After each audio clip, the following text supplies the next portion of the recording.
All right. Boom. We are back recording, of course. Special guest in the middle today. I'll let her introduce herself first because she's in the captain's seat. Hello, my name is Charlene. That's all.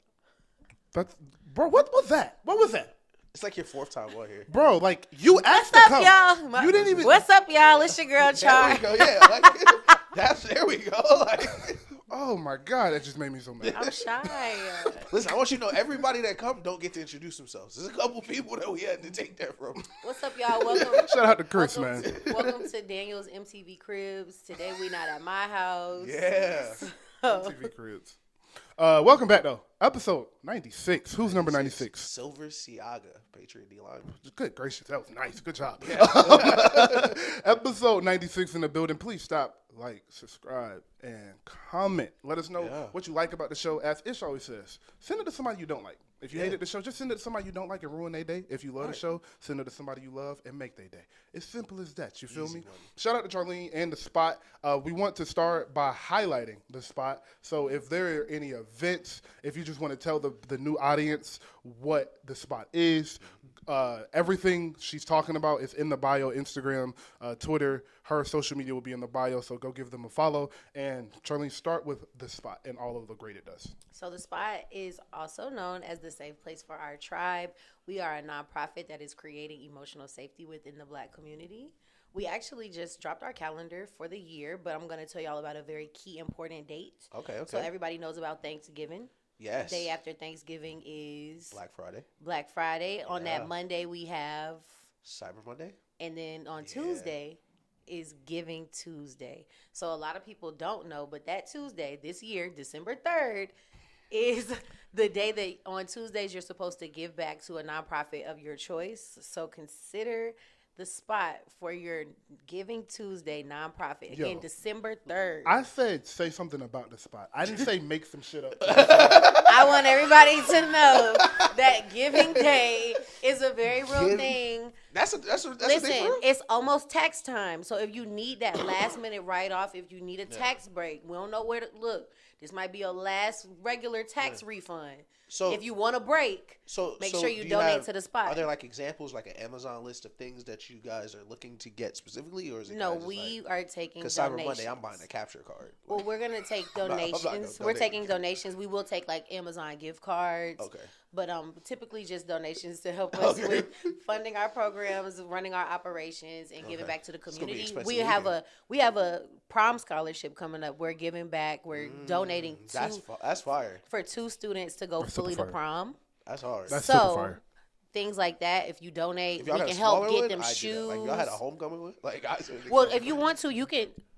Chick-fil-A If the show about nothing wants to pledge, y'all could pledge to buy the shoes for the 2 people who are going to prom. Oh, I rented my shoes for prom.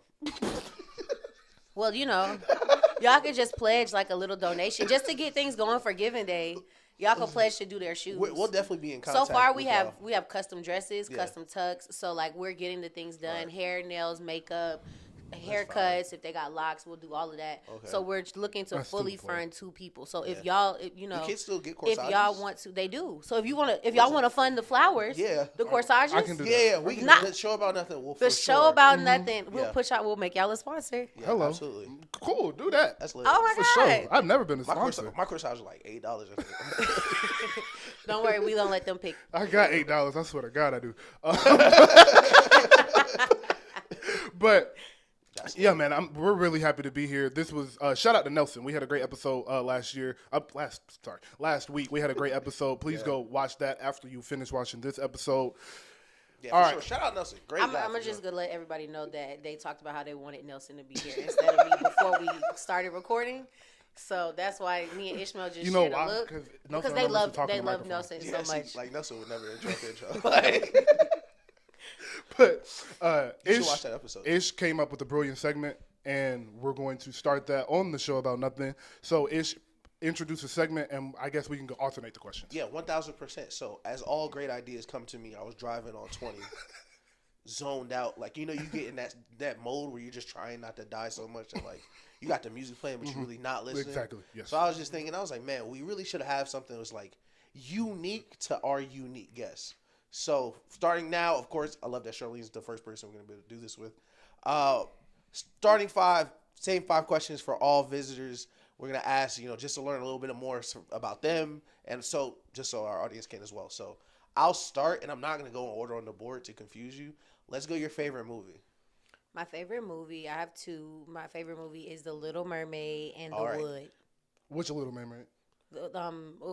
It's hard between 1 and 2. I like 1 and 2 both. So I would say The Little Mermaid series and The Wood.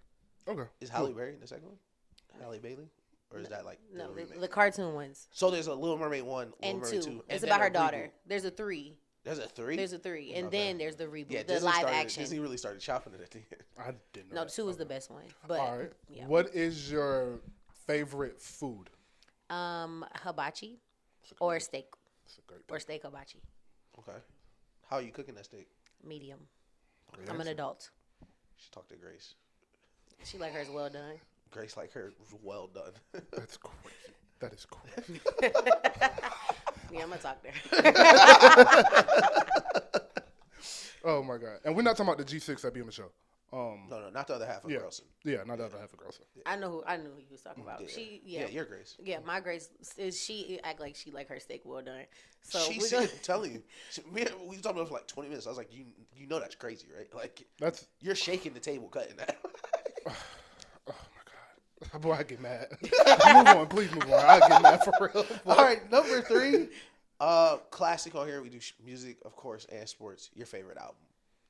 One favorite album. No, because I had 2. No, yeah, I know. You got 1. Only 5 people can start. Somebody gotta come off the bench. Hello. Okay, that's fine. Then I will do that. My favorite album is dang. Remember when I was like, I know. But I thought I was gonna be able to say 2, so that's the only thing. If it's between the 2, can I just tell y'all the 2 and then pick one? Nope. Okay. I'm gonna go Control. Okay, that's a good pick. That's lit. All right. That's all if you were president for a day, what would be the one thing you made legal? This one you can multi up. You can do a couple. Oh, now I can do 2. Yeah, if you want to do a couple, yeah. If I could be president for a day, I would have been able to pick 2 albums for my. I would wipe out all debt, not just student loan debt. Okay. I would wipe out all debt. I think that if you wipe out all debt, then everybody starts over fresh, and I feel like life could be worth living. It will be life changing. I feel like that could be the only thing that would just change everything. I think if you wipe out all debt, I don't feel like I need to do nothing else. That's fair. That's hard. And then the last one, celebrity crush. Who's the celebrity crush? Oh man, I feel bad because I'm not supposed to be stalling. I don't know, man. Channing Tatum. Not if I had to pick if I had to pick a Caucasian man, I would pick Channing Tatum. Okay. But listen, you don't have to. But I'm not gonna pick a Caucasian man. You do not have to on the show. I really love light skinned men. So I was gonna Common? She was finna say oh Chris my God. Brown. I wasn't gonna say Chris Brown. Y'all know I really used to have a really big crush on Brandon Ingram. But he's like so skinny. He's so skinny. Yeah, I remember have you seen his friends? Brandon Ingram's friends? Yeah. The other basketball players? Nope, never mind. Are we gonna get a Tyrese Halliburton shout out on the show? No, I mean I love Tyrese Halliburton, but I don't have a celebrity crush on him for a few reasons. He's not a celebrity to you, Tyrese? He is a celebrity to me, but like I don't like him because of his attraction. Like I'm not attracted to him. I like that he helped me make money, and Tyrese Halliburton had a really good starting point for me in basketball, and that is why I really love him. Shout out to him. Okay. Y'all should put the clip in here when he told me happy birthday. Right. It's been 10 minutes, by the way. We just need a celebrity crush. Okay, I'm sorry. My celebrity crush is Rihanna. That's fair. I feel like we're gonna get that answer a little bit. Yeah. That's fair. I like that. Since it's the first time we're doing this, should we answer too? Yes. Just so our answers are always there. I mean, I don't mind. All right. My favorite album is The Carter 2. My favorite food is wings. I'm from Atlanta. Solid. My favorite movie ever is Captain America: The Civil War or Captain America: The Winter Soldier, depending on the day. I'm sorry. My favorite movie is The Dark Knight. Sorry. And my celebrity crush right now, my forever celebrity crush is Beyonce knows Carter Hardiman. But my celebrity crush right now is probably Willow. My my celebrity crush right now is probably fuck, that's so funny. Shit. Victoria Monet. I love Victoria Monet. I think she's an amazing human. And she like women. If I was president for a day, I would make weed legal. I would eliminate all debt, as Charlene said, and I would make it so nobody would know I did this. Yeah. But Lamar Jackson would win the Super Bowl. Just know that. Lamar Jackson would be winning the next 2 Super Bowls. Unquestioned. I swear to God, he would. Yeah, they said Trump got elected and Tom Brady came back from 23. They said he came down 25. Oh, man. All right, that's hilarious. I will go favorite album, Dark Fantasy for sure. Food, I'm going to go Oxtails After Pressure Cooker. Nice. Very solid. Favorite movie, The Social Network. That's been my favorite movie. I got to watch Celebrity Crush, whoever Shorty is from The Penguin. I don't know how to pronounce her name. President for the Day. I can't wait to put that in there. Whoever Shorty is from The Penguin. I don't know her name. Real niggas know who I'm talking about. President for the Day. I'm going to find out whether we went to the moon. That's all I'm going to do. I'm going to find out if we went to the moon. That's a great one. And I'm going to tell niggas. But stop right there. There's a whole episode that's getting flat. Is the earth round or flat? My bad. For sure round. It's for sure round. Okay, I do believe. Real quick, I just want to say that my celebrity crush is Chloe Bailey. I didn't want to say that before. Okay, I know that that's a little problematic. And I don't care that y'all think this. I don't think that people be like, oh, she's cringe, she cringe. That is a woman. That is a woman. Listen, I think both apply. Was she dressed as Lola Bunny? I think she a bad bitch, but like bad bitches are regular people too. Like, you know? Yeah, I love Chloe Bailey. Y'all would never make me hate her. Listen, I like her sister. I like her sister. She's like a nice girl. So speaking of Chloe, Holly, Rihanna, Beyonce, let's jump into the hot topic that we saw this weekend with R&B music. As you know, as I talk about on the show all the time, I love R&B music. Ish loves R&B music. So does Charlene. So this is a topic I'm very excited to get into to see where they stand on this. Now, somebody, I don't have the Twitter user, but somebody tweeted something about how since about 2014-15, R&B music has stopped using sexual innuendos, and it went from sensuality to sexuality, and R&B music has become too sexual. I can kind of just leave it up there. We can. A couple points we can hit when I give it to the room is who started this? Do you believe this is even true? And do you think it is a negative thing for R&B, or is it just R&B? I'll start. I don't think I think it is pretty funny that like there is like a distinct difference between like when R&B was a little more censored, like you could hear the song on the radio and then hear the song in like the regular version, it wouldn't be too far, as opposed to now. But I don't think it's necessarily like a bad thing. I just think arts like it's just not as many great R&B artists, if that makes sense. Like the way SZA describes intimacy is not the same way someone would do it in 2005, but she does it so well, it's not a problem for her. That's what I think it is. Like, I think a lot of artists just don't, well, I don't even want to put this all on artists. I don't think writing is as good as it used to be for R&B. Great point. And I think the good writers in R&B you can see a stark difference between those who are writing really well and those who aren't. And I think that's what you're seeing. 100%. Charlene? I 100% disagree. Let's have like Pretty Ricky step into the chat. Let's have like Silk step into the chat. Let's have I can't even think of her name. I mean, there's so many songs that I'm thinking about. Like the first song that comes to my mind is "Come Inside" by Intro, and I don't know if y'all ever have heard that, but I will play y'all the end clip of that song. But like, we went from like "I Want to Sex You," like people were very blatant. Like on the Hotline. The uncensored version of On the Hotline is crazy. I mean, the censored version of On the Hotline is crazy.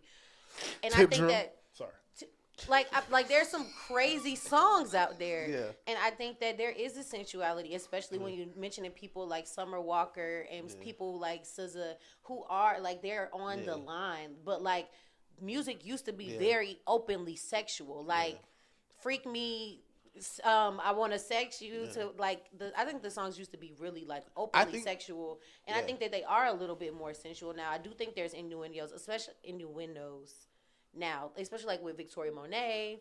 Flo just dropped the album. I think that Flo does it. Chloe and Halle. Like, I think that there is a lot of sensuality in R&B that Doesn't Chloe have a song about a vibrator? Yes. Yeah.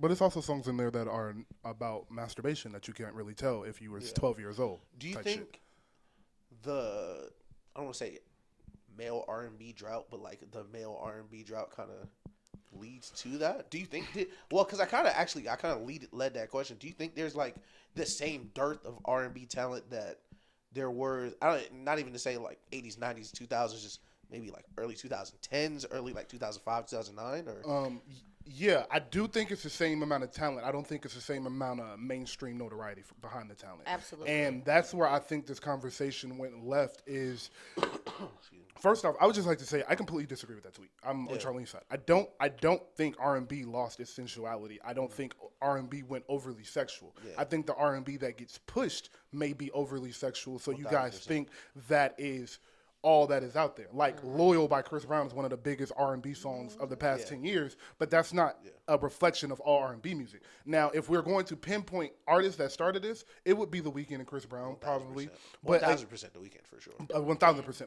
But it's not the forefront of R&B. And that's what that tweet made it seem like this was the forefront of R&B and this is why R&B isn't working. Yeah. That's just not true. If you go down the list of the best 2025 R&B albums that have come out in the past 10, 15 years. Half of them don't even have cursing.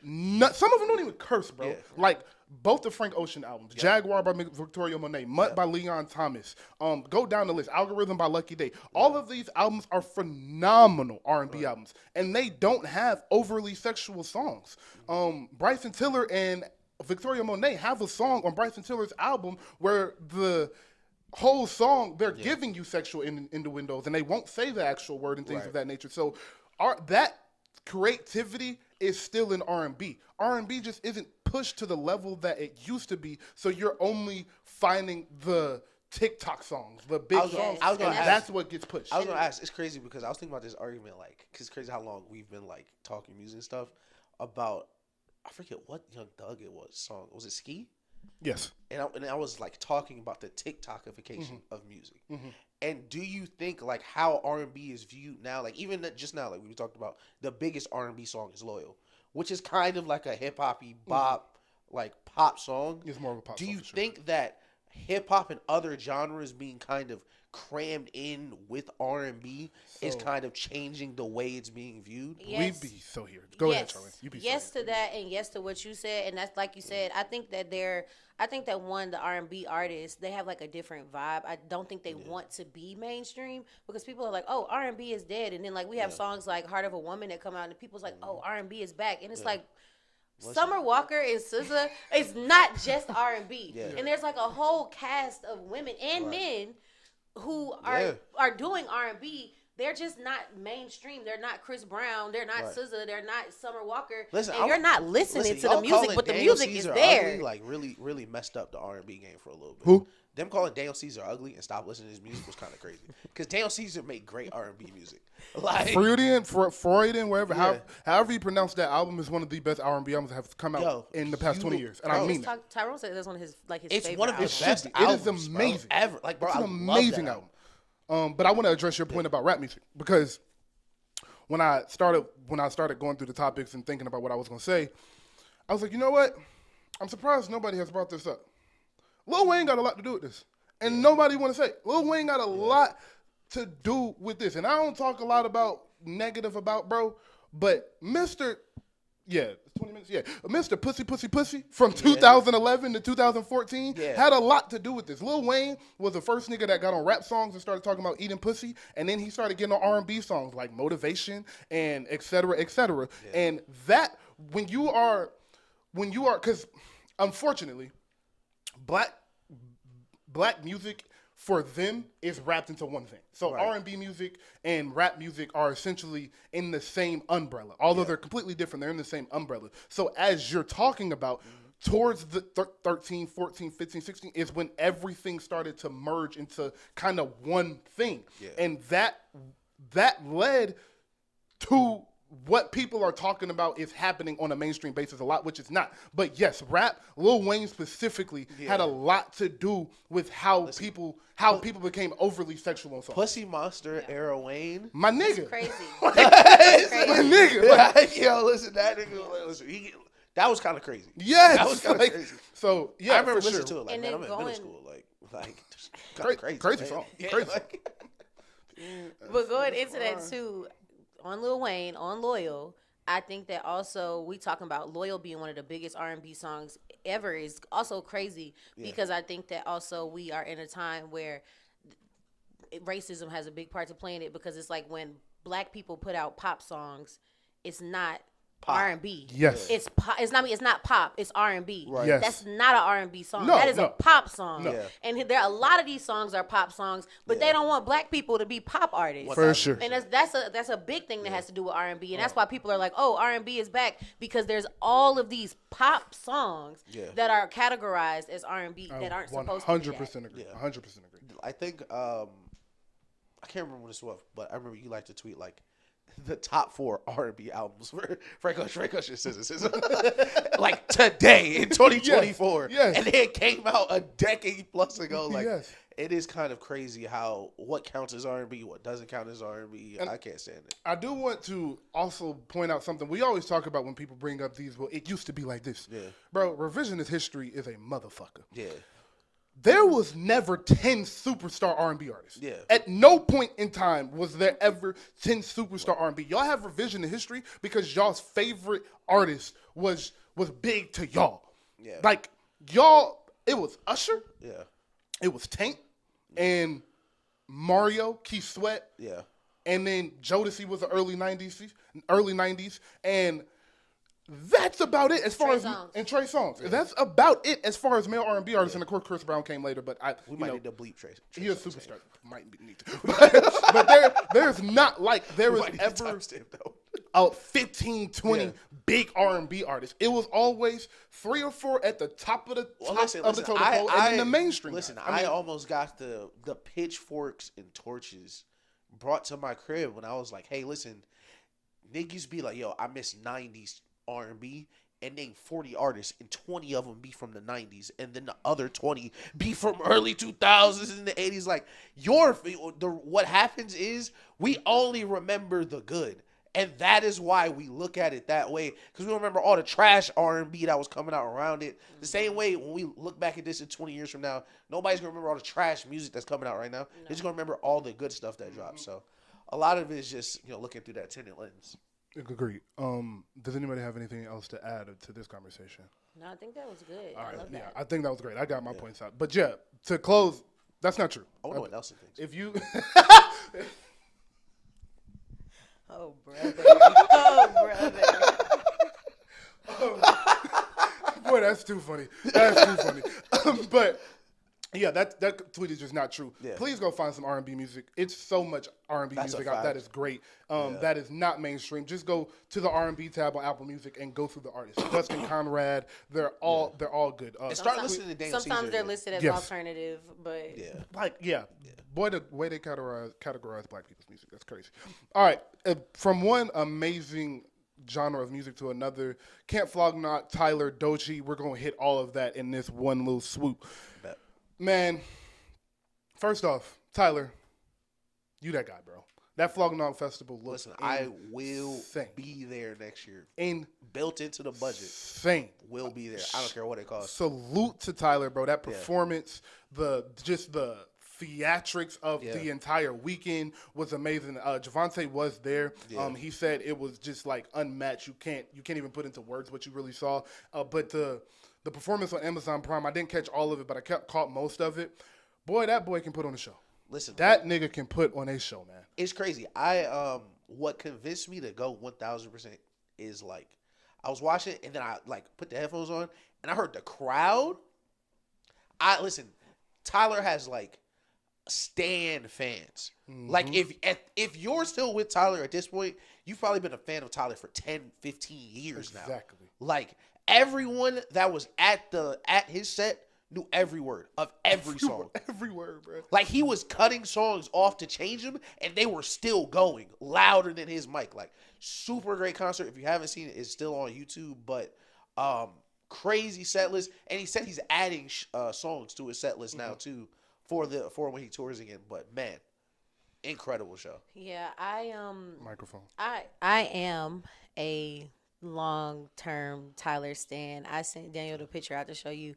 Like, I go back. I feature Wolfgang. Like, yes, I was there through all of it. Yeah. And when I seen the tickets drop just for State Farm, and the 200 section was like $200, and I was like, I was upset. I was like, I'm not going. And like 100 level seats are like $400 or $500, and I'm like, bro, I'm not doing that. Yeah. Like, I sit in those seats on a regular, and I don't pay that. I'm not even paying that much to go see Usher. Yeah. And then I saw the performance. Yeah. And I was like, dang, Kinda I gotta go. get floor seats. Kinda gotta go. I gotta get floor seats. Listen, okay, I'm trolling with the Nelson shit a little bit, but when the tickets dropped, I was like, bro, like, that's Drake prices. That's what I paid to see Drake on the floor. Yep. And then you see him at the pop out, and the building shake, or you see him at Camp Flog, you be like, he's a superstar. Man, These are superstar prices. He deserves. That's how I feel. Like, some artists, you be like, man, I want to go see this artist. Cool, I don't mind paying it. I feel like Tyler deserves it. And I don't think that there's anybody else that can that those prices are. Except for Beyonce. Yeah, I was gonna say. But I love it because But I don't think that there's anybody else that is worth those prices. Yeah. I don't think that there's anybody else that's worth those kind of prices. He really is a testament to one, artist development, and really just honing in on your craft and growing with your audience and letting your audience grow with you. I also want to shout out like his not vulnerability, his constant, what's the word I'm looking for? Basically what I'm saying is he always made sure his fans knew what he was up to. Oh, he was transparent.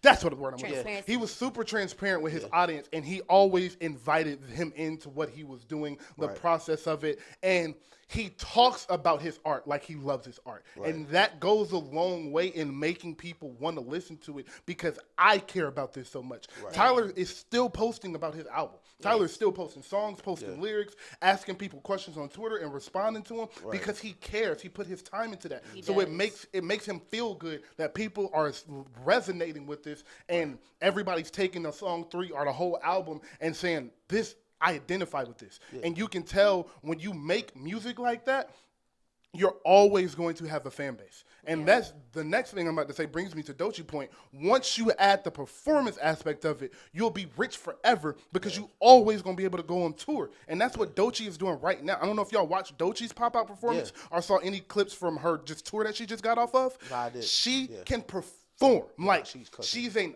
artist. She is an entertainer in every aspect of the word, and she reminds me of a young Doja Cat. When we saw Doja Cat doing all the weird shit, then you would cut to her shows, and it was like everybody was saying every word in a 500-seat venue, and she was rapping every fucking word, dancing, being animated with it, and that is what Doechii reminds me of, but we also saw that in young Tyler. So it's like kind of beautiful to see all that work hand in hand and them be on stage together, because it's like, although we rap about different things. I'm from Tampa, you from LA. I'm a girl, you a boy. We are so similar. We are so similar. So, Tyler, I like everything they said. I completely agree with your prices. You deserve that tour is gonna be rocking. That dude is special, bro. He is really special. Go ahead.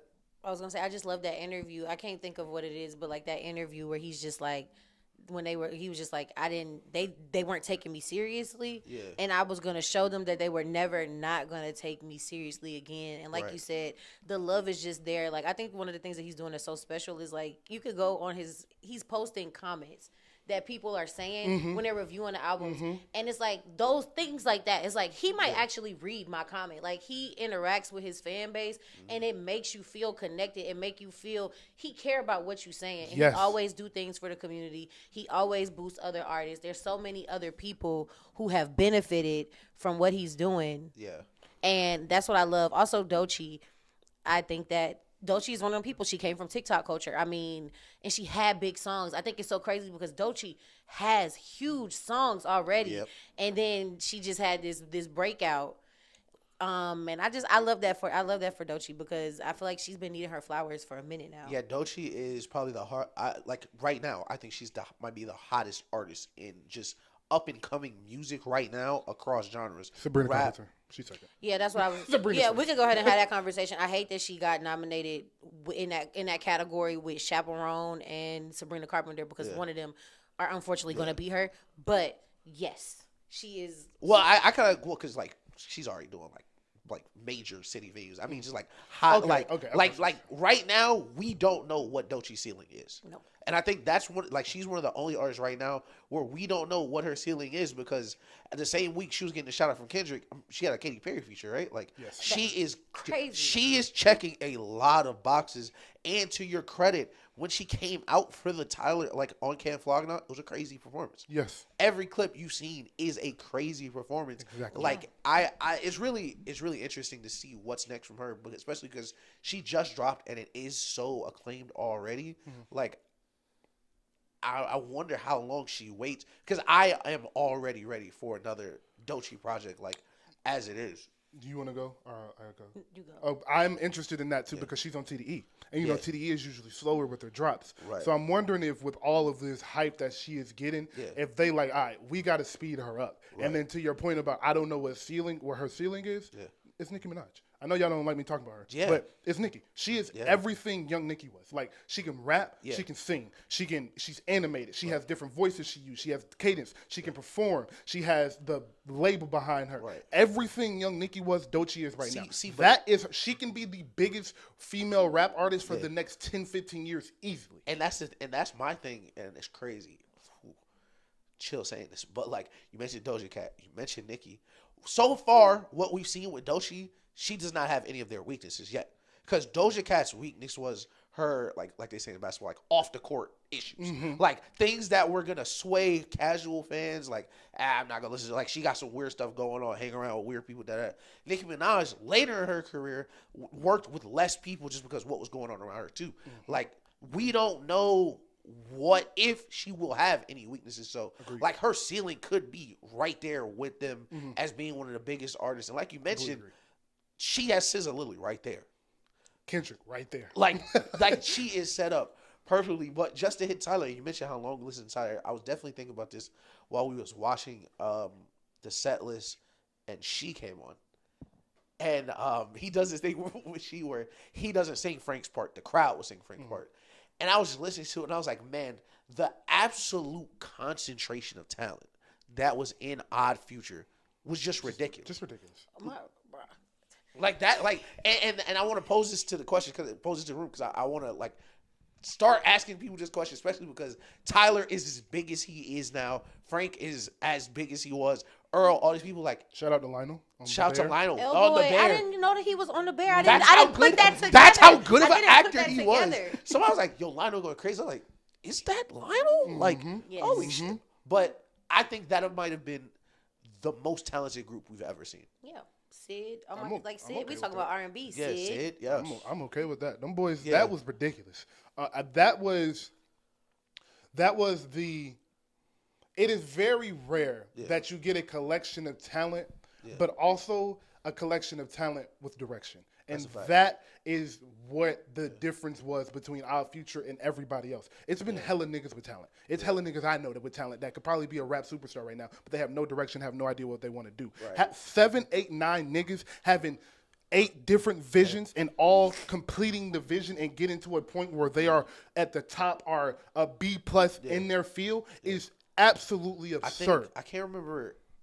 I think you might remember. Was it BuzzFeed or they did an interview all together a long time ago? I'm pretty sure it was BuzzFeed. It might have been BuzzFeed because they had the people behind them talking. And I think Earl said this, and it really resonated with me then because they were still super young. He was like, we all got famous on our rough drafts, on our shit ideas, on our first tries. Once they really locked in, and that's what you're seeing now. They are super locked in all their talents. It's ridiculous to see, ridiculous. How crazy they really are. But I want to ask about going back to Doechii. We're flipping in between Doechii and Tyler. Yeah. Charlene, you've been on Doechii longer than anybody I know. You were the first person to send me a Doechii song before Alligator Bites Never Heal. If you haven't heard that album, please go listen to it. Yeah. Charlene was sending me Doechii songs before that. What drew you to her? Well, she was black.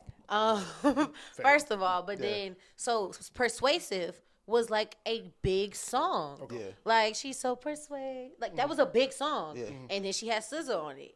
And it was like, oh my God, I love SZA. But like after that, it's Spooky Coochie. Spooky Coochie. Yeah. When I heard that song, I was like, oh, she's taking it. Like I don't know if y'all have listened to that, but like she is rapping. Like this new project is all like Spooky Coochie. And like before that, she had a different, like you would listen to her stuff and she would be like very R&B. She would be very like EDM, my bad. But then it switched over and she was like rapping and it was like She's talented, bro. it was like what? Yeah, she's really cold. And she's cute. She makes great visuals and it was just like it was you hear Persuasive and then you hear Spooky Coochie and it's the same artist and you're like there's no way that this is the same person. Let me float this because we're gonna kind of 2 for 1 right here. So you mentioned, of course, what's next for her. Her being on TVE. The word is the Kendrick album is before the Super Bowl. Mm-hmm. Is she on that album? Yeah. So that's funny because I was about to ask you something similar. I'm gonna answer you and then I'm gonna ask you what I was gonna ask you. So yes, I think she's gonna. I think she's on the album, and I don't even know if this is Kendrick saying it. I think Top is like, hey Kendrick, you putting her on your album. Like, I don't know if you've seen Outside, but you putting her on your album. Yeah, I think it's one of those. What about you, Charlene? No, yes. The answer is yes. Okay, because he posted it on Instagram too, and I thought that was interesting because he's not on TD, but of course he's in TD, and I really need her. I think what's gonna happen, like we mentioned, what's next for her? She's gonna be on the Kendrick album. She's gonna be on whatever SZA's dropping next, and I think she's gonna have one more big placement. So that was actually about to be my question to you was put yourself in Top and Punch's shoes as their manager, the manager of the label. Right. What are your next moves with Doechii, and give me like actual months in advance of when you're gonna do this. So Kendrick album in February, she's on that, and then after 1000%, and then you're on whenever SZA's dropping. So we'll say May. Yeah, if SZA's dropping May, you're on SZA for May, and then no album. You're one more big single. Either start of summer or middle of summer. Okay. Start of summer, middle of summer, you and someone who it's got to go. Because what you'll be working with is she's going to come off the Grammys. She's going to come off the Kendrick feature. She's going to come off the SZA feature. And she's going to be going. So if she can get one hit outside of TE, whether it's a solo hit or if it's with somebody, I think she'll be set up for like a second half of the year album drop and she'll be out. I think...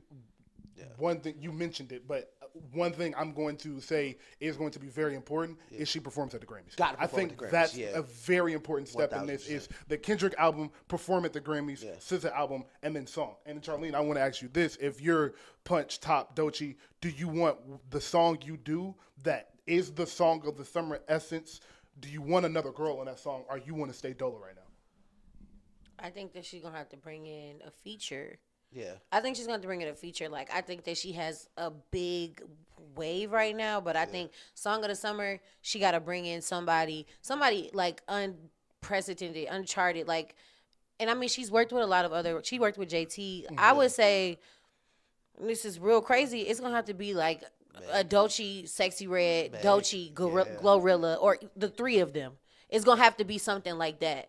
And I think that they are going to endorse her because I think that this new wave of women really want to support each other. But I think it's going to have to be a Doechii, Glorilla, or a Doechii and Sexy Red. Now, let me ask you this because we talked about this a couple weeks ago, and this was one of my ideas.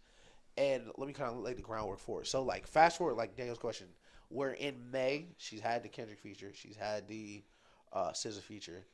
I think there will be a natural hierarchy in the order of those artists.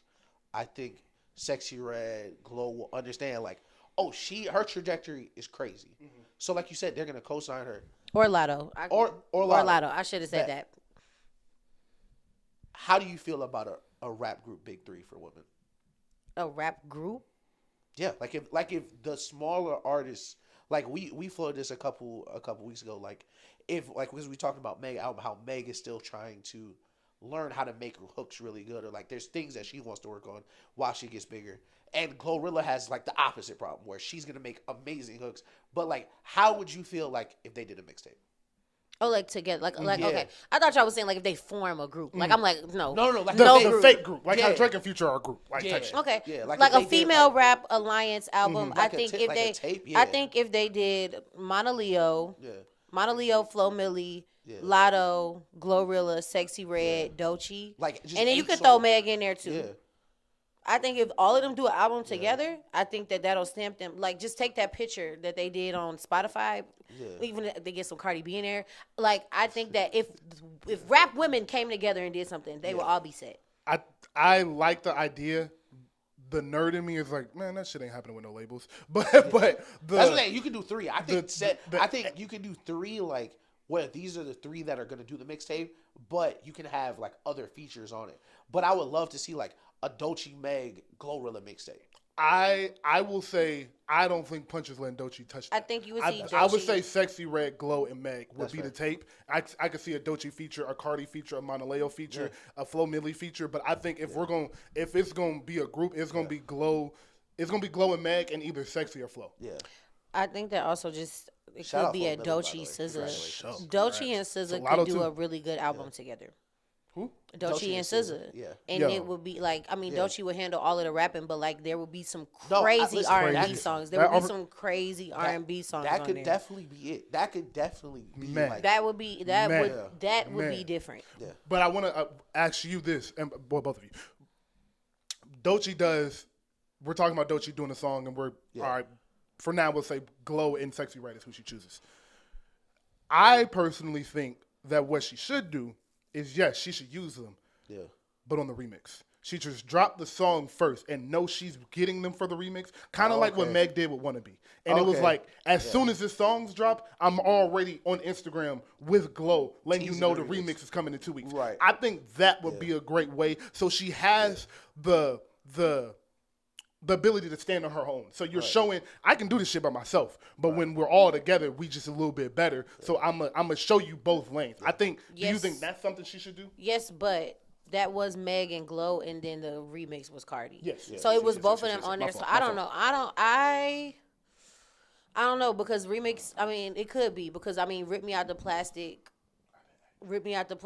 was a big one, and then she redid the video. She did the music video with Cardi B.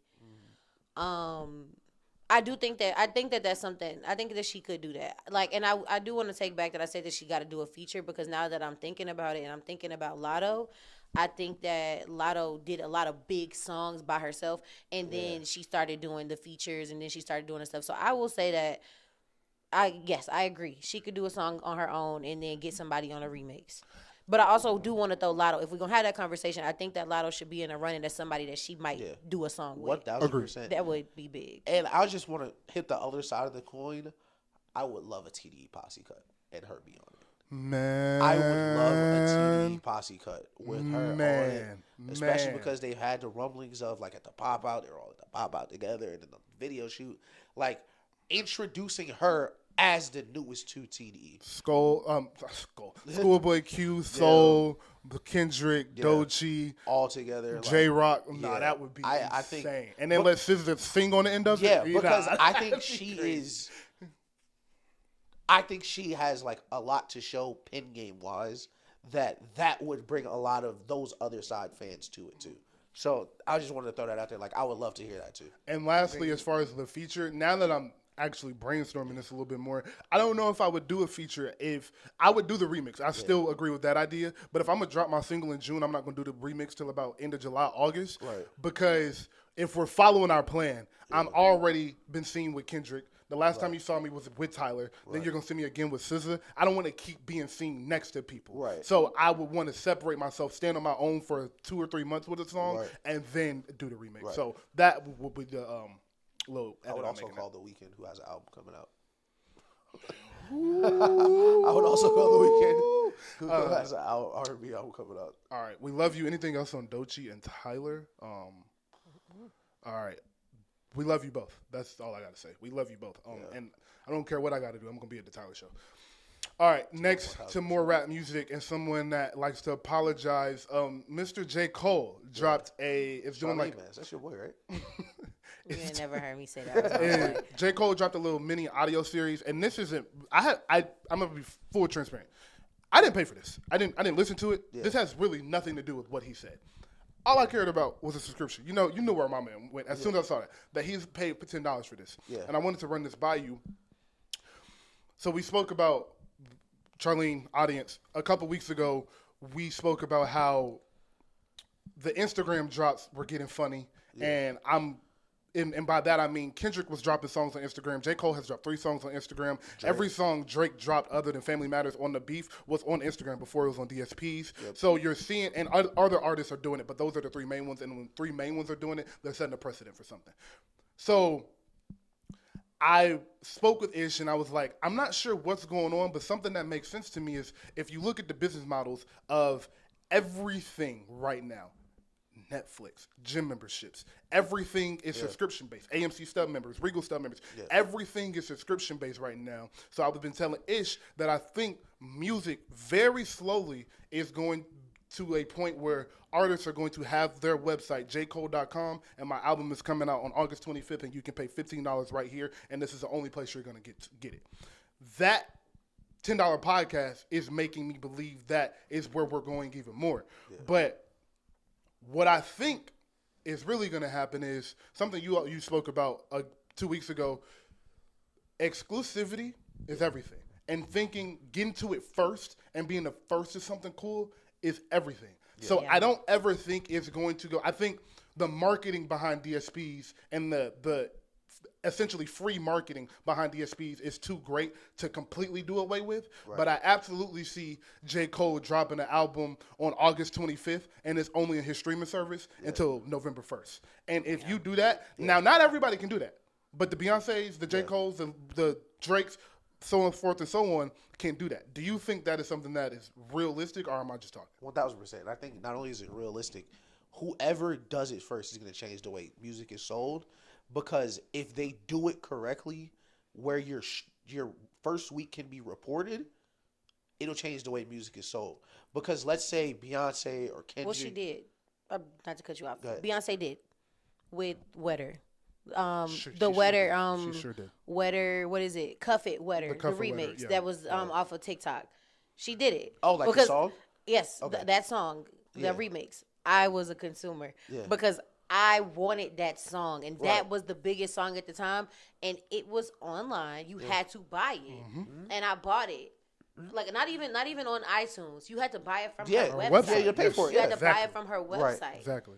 And then she dropped it on streaming. Like it was a lot later, but I had to get it, and I know that there was a lot of people that had to get it, and that is what she did. And I'm sure she could quantify her sales because it was only available on her website for a long time before she put it on streaming. Exactly, and I think the first artist who, like, let's say Kendrick or Beyonce, album out.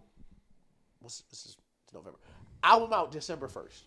It will be on my website, like you said, until January 1st. And after the first week, they still go number 1. That will change not only the way like music is sold, the way artists are developed. Because if Kendrick or Beyonce or Hove, or not even like Hove, like J. Cole or someone like Cordae, like someone who has money, like this is my 3rd or 4th album. Like let's say like Killer Mike. My budget's gonna be $5 million. I gotta pay something of this back. If I were independent and I just put $10 million in this album my own way, and I like Tyler does, I market it how I want. I take all these steps how I want.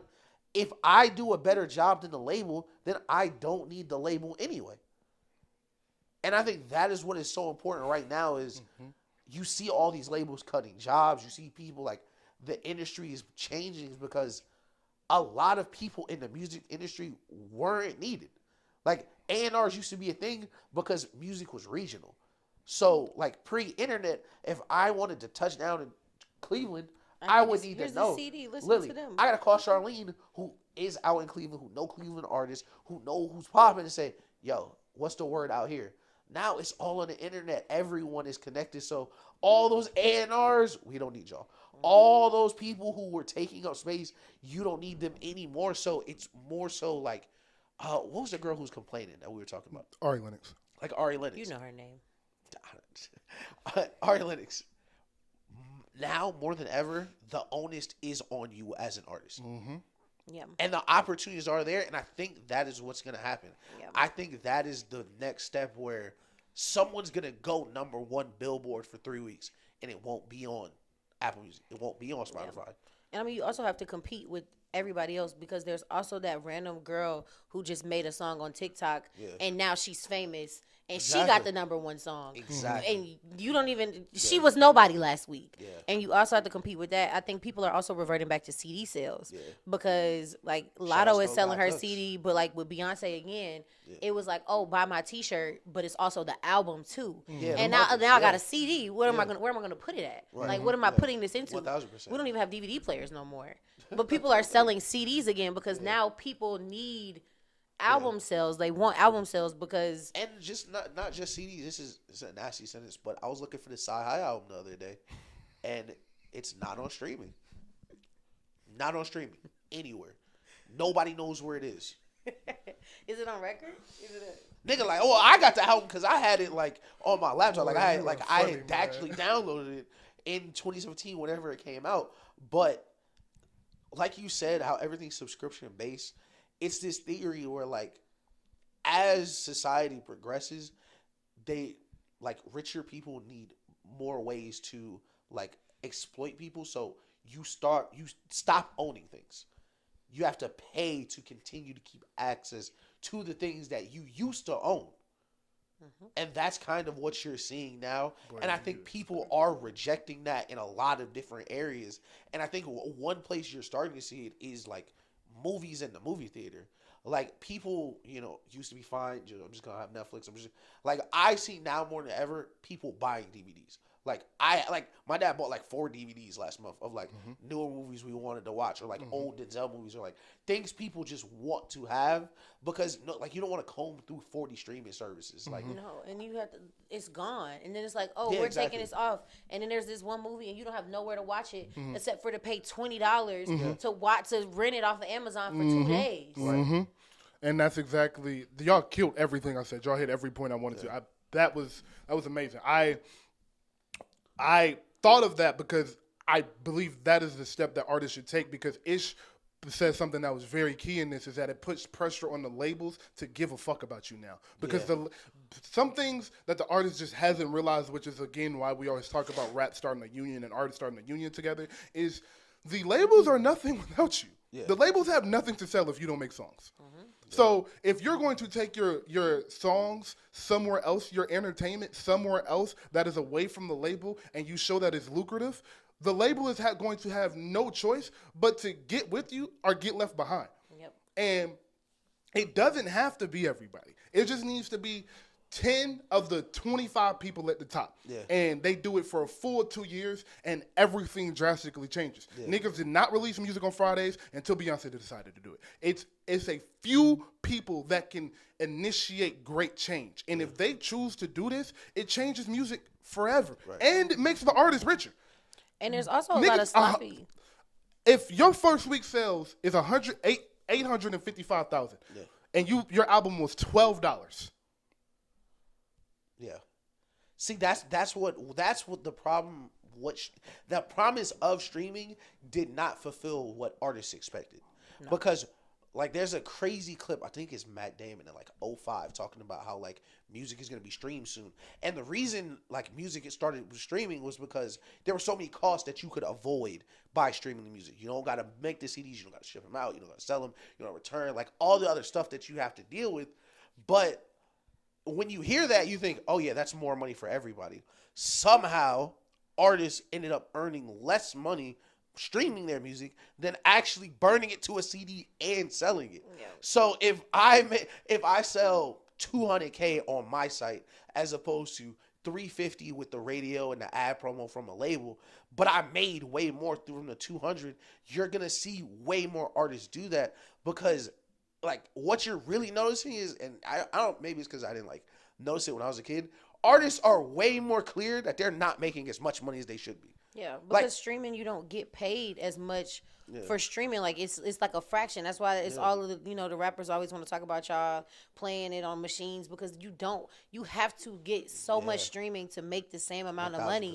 And I think that streaming solved accessibility, because you used to, like, at the end of it, I remember, like, I think Channel Orange was like the last album that, like, I remember, like, physically buying, and we had to go everywhere. We had to go to Little 5 Points to get Channel Orange. And I still could never find Control. Like, it was never anywhere, because there was like 10 of them. Right. And you couldn't get them no more because they weren't making anymore. So it made it accessible. I can listen to this album without having to buy the CD. But streaming is just, it doesn't cost, you don't make as much money on it. But then to the label point that you were saying earlier, also the labels are really sloppy now. Yeah. And like, I can think of examples just like last week or 2 weeks ago, whenever Megan dropped her deluxe, and like the song wasn't working.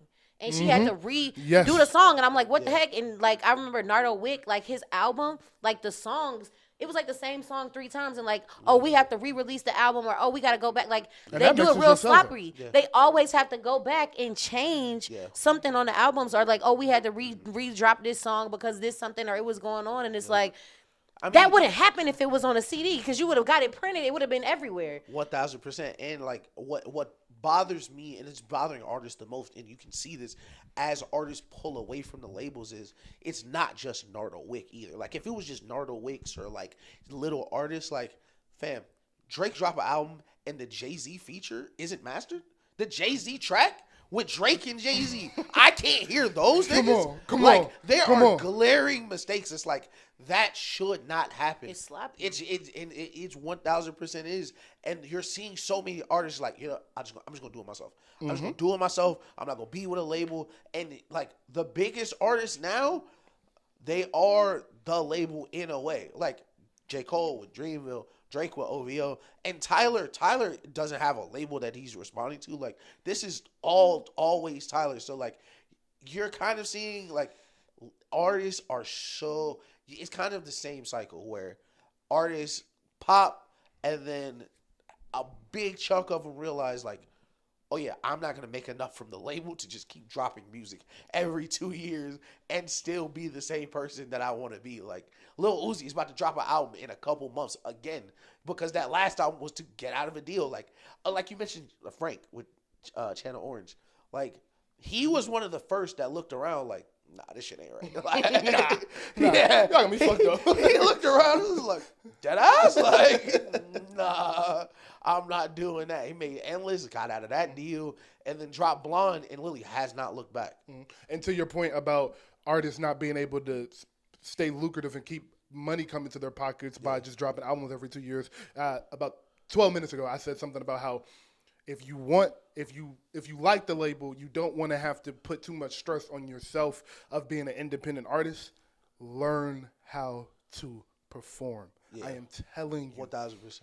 Yo, the festival bag is cute, but you're not grabbing an audience. You're capturing moments. If you go to these 500 seaters, 1,000 seater, 2,000 seater, and just work your way up.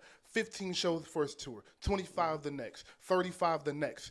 Then you're going to go to 10,000. Then you're going to go to 12. Then you're going to go to the arena tours. It's a slow grind, but it is worth it in the end, because something me and Ish, we keep talking about ourselves, but the one thing I've been saying all year really is that white people support their superstars forever. Bruce Springsteen is 90 years old on tour right now. Right.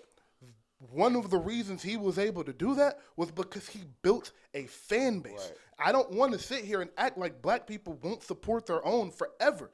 Y'all fall off and stop touring because y'all don't want the stress of it or whatever that is. Yeah. I understand how gruesome touring can be. So if that's just not the lifestyle you want for yourself, then you got to go the independent route. But if you don't want to do that and you like the label, you like dropping albums every 2 years, learn to perform. Gunna, one of the people that didn't know how to perform, came out of jail, got right, lost weight, stopped taking all the drugs, and went to rehearsal. People, Beyonce said in her Homecoming documentary, people don't want to rehearse because they're not humble. They superstars already in their mind, so they don't want to ever look like they don't know how to do something. You gotta be humble. You gotta humble yourself. Go learn to perform without a backtrack. Learn how to sing your songs in the cadence and make them sound like they do on the song, and people will gravitate you for forever. Yep. Doechii is performing on stage with grass around her, and she's on a 500,000 seaters at the Tabernacle. Her stage ain't even big enough for this shit, but she gonna figure it out. And that is going to, in 5-6 years, when you see her selling out arenas every other year, it's going to be because she laid that foundation. Yeah. Someone we try not to talk about because real niggas can't talk about him. Russ did the same thing. Russ was selling out 200, 500, 700, 2,000, and now Russ doing arena tours. And look, Don Toliver, because we talked about this. Don Toliver, for me, I thought he was like a deep cut. To me, Don Toliver's a deep cut. Last year last year in June he was at the Coca-Cola Roxy. Yeah. This year he sold out State Farm Arena. And I'm in State Farm. Yes. I want y'all to know, the way I listen to Don Toliver, it's hard for me. I was trying to sell a ticket. Couldn't even sell a ticket because I don't even know nobody that listened to him the way I do besides the people I was going with. Yeah. And I'm in an arena, and everybody is singing every single word of his song. He is on tour. He went on tour back to back. At this point, he's been on tour for 2 years. And he went from a little small to Coca-Cola Roxy to an arena tour within a year. And he has... You said it. The white people was there, and they are singing every word man. Listen, we mentioned if you like the label. Listen, Cactus Jack is that label. That Travis Scott know what he doing. Sure do. Man. Travis Scott know what he doing, and I think he is in the perfect place with Travis to continue becoming big. Because the first time I heard Don Toliver was on Astro World. Can't say.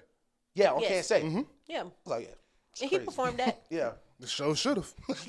That motherfucker go. But yeah, I want these artists to get what they deserve. But lastly, this independent shit, this subscription shit, none of this is working if you don't really love what you're doing. Because if you really love what you're doing, you're gonna invest in it. Any independent creator, from the show about nothing all the way up to the top. We just paid for a corsage, like. We just paid for a corsage. You know how hard we work. And the shoes, and the shoes. And the shoes. But like, hope you wear 13. That was. Let's timestamp this because you just committed to the shoes. No, I did not. But yeah, for any independent creator, Charlene does a spot, and that's not really in the entertainment world, but it's still something she wants to do. She invests her hard-earned money. Every event, she got to pay for something, fix something. She got to do it because she cares about it. If you don't feel like your music is worth investing your money in, your podcast is worth investing your money in, your acting skills is not worth investing your money in, why would anybody else invest in you? You have to. Simple as that. You have to. So from one great artist to another, Miss Beyonce Knowles Carter Hardiman is performing at halftime on Christmas Day of the Baltimore Ravens and the Houston Texans game. Can we just give it up for Hov real quick? Can we just give it up for Hov real quick? Yo. A big fuck you to Adam Silver. My God, like, what was that about, Roger Goodell? We are super nerds. we are super nerds because the first thing I texted him was like, man, Roger Goodell just ripped Christmas Day out the NBA. Like, boy, bold Christmas Day sports from Adam Silver. But let's start with Hov first. What a like a Godfather power move. Like, these niggas been crying about a halftime show all month. Wait till they see the next one. Wait till I tell them who coming to Christmas. Are you kidding me? Beyonce on Christmas with Lamar Jackson and CJ Stroud? In Houston. In Houston? In Houston. Motherfucker, are you crazy? Niggas been mad at me about a halftime show y'all don't even know. Y'all don't even know for real. Like, y'all don't even know what's up for real. I gave him the other one. Like, I didn't even give him the real one. Like.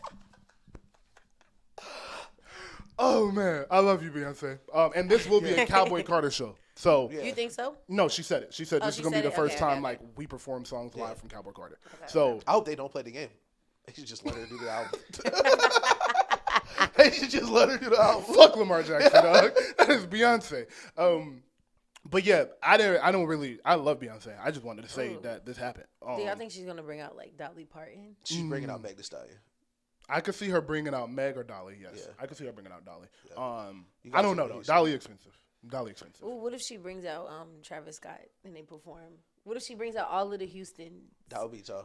She could. She does have a song with Travis Scott. If they does have a song with Travis Scott. If they do that, like, Let's do predictions. Like Birdman might have a heart attack. Like them niggas might like for real. Like it might be real beef. Like it might be real smoke after that. Like you want to do the Cash Money review, you want to do the Hot Boys and all that. It's like, yo, it's in New Orleans. Well, we can't do that, but we're gonna have Beyonce bring out every nigga in Houston she knows. I think that she's gonna bring out Travis. This is my prediction. She's gonna bring out Travis. I can see that. Meg, yes. Because he's done the Super Bowl. He has a history with that. I don't. He does. I will change my mind. I don't want Beyonce to bring out nobody. If it's not Kelly Rowland and Michelle, don't bring out nobody. When I get Beyonce, I want Beyonce and nobody else. If this was a 2-hour show, cool. But 15 minutes, don't bring nobody. What about Miley Cyrus? Oh my God. I'm not gonna say my answer on this show because of what I just said before, but. Okay. You know how I feel. Yes. You know how I feel. Miley Cyrus, because look, you know how I feel. Miley Cyrus, Yeah. Meg Thee Stallion, Travis Scott. I mean, how exciting Dolly is it? Parton. You think she's bringing out 4 people in a 15-minute performance? No, I don't. Oh, is it? I don't. Yeah. Those are just my guesses. So, one of the 4. So is this going to be like a thing now? Of course, people are gonna want to perform at football. Now they've taken it away from the little kids who want the little Girl Scout troops that want to do halftime shows because now people are gonna want to perform at halftime shows. And let me speak a little bit to that. Good. Get off the field. Nobody's trying to see that. Didn't T.I. just perform at a football game? Yes, he performed before the Falcons game. But that was a little different. T.I. was like really performing. Like he was really tweaking out. He wasn't like the Girl Scout troop, right? Yes. But I'm saying, like it might just be that time that it's coming back. Yeah, it just genius business move. It makes sense because if you think about the subscription service, if you look at Amazon, what are they doing after every single football game? They have a performance. Yep. So, and that's kind of where people are going for their live streams now. Every live stream I've watched for the past few years has been Amazon. Other than I believe Lollapalooza still goes through YouTube, but streaming service, all streaming services. So you see Netflix is just trying to get this other bag to show, all right, if we can stream Beyonce, we can stream anybody. So we get this bag. Now that adds another bag to our pocket because people will start coming to us when they're doing their festivals and streaming through there. And then on top of that, you're going to have the NFL get 10 million more eyes because 5 million more eyes because just on a light number. On a light number. Just because Beyonce is performing. So now it feels like the Super Bowl again. Yeah. And now what are you doing at Christmas? It's the same thing as the Super Bowl. The Super Bowl, they made an event. Chris Brown this is an event. So now it's on every TV in that house. Yeah. Even if people didn't want to watch it, they're going to watch it because it's just on the TV. And that's the problem with what they're doing with the NBA and taking this from the NBA because that used to be the NBA. You would just, at 12 o'clock, you knew.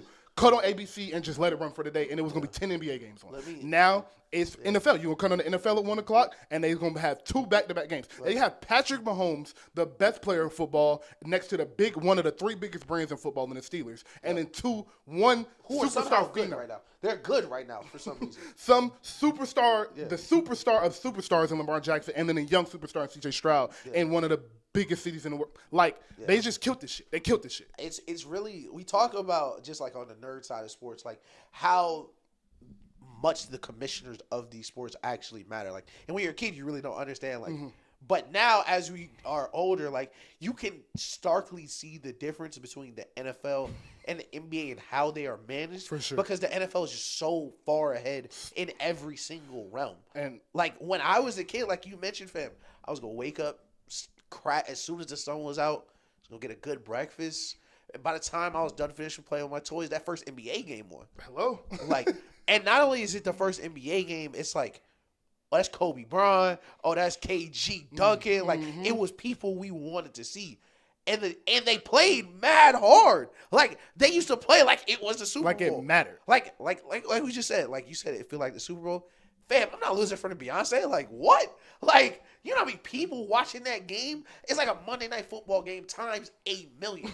Now everybody playing like it's the Super Bowl. Think about how many people are going to go to the game on Christmas that wasn't going to go to the game. Bro, like everything they did was just genius. And now they can use this Christmas show as a Super Bowl halftime audition. So Lil Wayne can do the Christmas show next year to prove he can get the Super Bowl. And that's how you do that. Like, listen, and I do want us to be the first to predict this because I'm like 95%. We are super high on predictions of big events.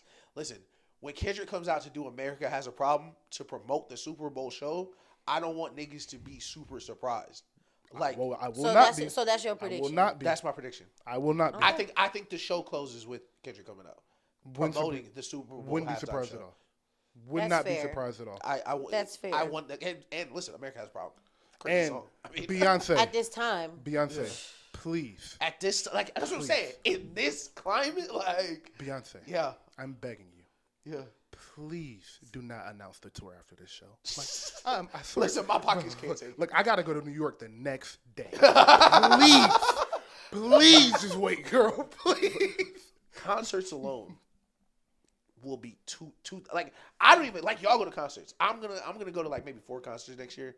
It's gonna be like $2,000 between them. Like, Bro, Can you buy my tickets for Christmas? you know, I don't celebrate. you Christmas. just made us pay for a corsage. Yeah. You think I got money for tickets now? You know, I don't celebrate. Birthday Christmas, / Christmas. We'll talk about it. All right, Y'all can split it. Beyonce. We'll do a podcast there. Beyonce, I love you. We should have a podathon. Thank the you. Fans pay for it. That should be hard. Beyonce, I love you. Thank you for all you do for us. And you are amazing, a queen in every. Let's clap it up for Beyonce. Cause we clap it for her. She won again, man. She won again. She can't stop winning, Beyonce. I love you. How much money y'all think she got? Like in her checkers account right now? No, Beyonce probably so cool. What she think she do? She probably do a money spread. I know she doing some cool shit right now. Fuck. Oh She man, probably fuck. fucking I hella love bad her. bitches. Like, Oh, I love Beyonce so much. Y'all Okay. make me sick. Okay. All right. What's next? What y'all want to get into next? That we hit everything. oh yeah. I thought. So how do y'all feel about the aliens being real? No. I want to talk about nudie.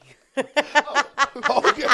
Let me hit Ish first because Because I'm right, by the way. They are definitely real. I didn't So- say that they were fake or real. Listen. so it came out a couple months ago that they was like, yeah, we saw him. Yeah. It was UFO. We walked into him and it was like spread. It was like whatever. Right, yeah, it was some broke white the shit. space No, time no, no. continuum. And this, Yeah. them No. niggas was like, nah, we got it. Like it's a UFO like behind here. Fam, listen. I wish Ash was here for this, but y'all remember that Malaysian flight that disappeared? Mm-hmm. Yes. You think if they got abducted? No, they 1,000% got him. Like video, like yo, like I'm watching the video, like no way. Like I'm watching the video, ready to hate. Like this is some dumb shit. Like it can't. Like it's 1 a.m. on my Twitter. Like there's probably some conspiracy nerd. Like it's got the bad music in the background. I'm watching it, and it disappeared. I'm like, you son of a bitch. Like I cannot believe it. Like Oh, there's a video of it. fam. So I didn't know there was a so video. this is what happened because they were talking about it and like they had an open hearing. Yes, and they was yes, talking to the nigga like, yo, what you saw? And like nigga was dick right. Like, yo, I ain't never seen nothing like that. But like what the scary theory is like the 3 little alien whatever spaceships, for the lack of a better word, they circle the airplane. And what they think happens is they impress gravity on it so much it breaks the space-time continuum and it disappears. Wow. So that means they can teleport across the universe, which is crazy. Which is so crazy. Like nothing matters. Nothing matters anymore. It's over. Now nothing matters. Nothing Hey, matters. Look, please talk about Young Nudie. Yeah. Like That nothing just matters. scared the shit out of me. Bro, it's the scariest shit I've That ever just seen in scared my life. the fuck out of me. Oh my That's the god. scariest shit I've ever seen. Like it literally like disappears. Yo, if I ever just disappear and wake up in another galaxy, I Listen, swear listen, I'm gonna fight somebody. Listen. God protect. It might be good there. It might not be I don't care bad. what it is there. Don't take me nowhere I didn't ask to go, bro. Before we go to nudity, I just want to say the planes that they disappeared it with was like super small, so they can do it with something way bigger. So like, you don't know what they could theoretically just teleport. Like if if you take a giant Malaysian aircraft. Is that your new fear? I'm not scared of this whole time, bro. I was like, I'm gonna be an alien's partner. Like that's gonna be like how Timmy Turner had bro with the legs. That's gonna be me walking through school. Like that's gonna be my partner. Now, if he got teleportation and I got to deal with Professor X and shit, like I might be straight. Like I don't know. Like that's terrifying. Okay, one more before we get to nudity. One of the pilots was chasing them niggas down. They was like, what happened? He didn't know what time it was. Like he was like experiencing like time dilation. He said he felt like he was chasing them for like 8 hours, and it had been like 30 seconds. Oh hell no. So young nudie though. Nothing matters. Nothing matters. Yo, nothing matters. Talking about subscriptions. Fuck subscriptions, nigga. Nothing matters. Nothing matters, bro. Oh my god. Okay, sorry. Go ahead. Have y'all listened to the album? No, nothing matters. Oh, brother. It might not be relevant to talk about if y'all haven't listened to the album, but Nudie, I just appreciate. Nudie just makes music that he enjoys. Oh yeah, but the people also enjoy it. Like Nudie doesn't talk about anything. Right. He don't be talking about nothing. I don't think he's trying to be the best rapper. He has the beat selection impeccable. Yeah.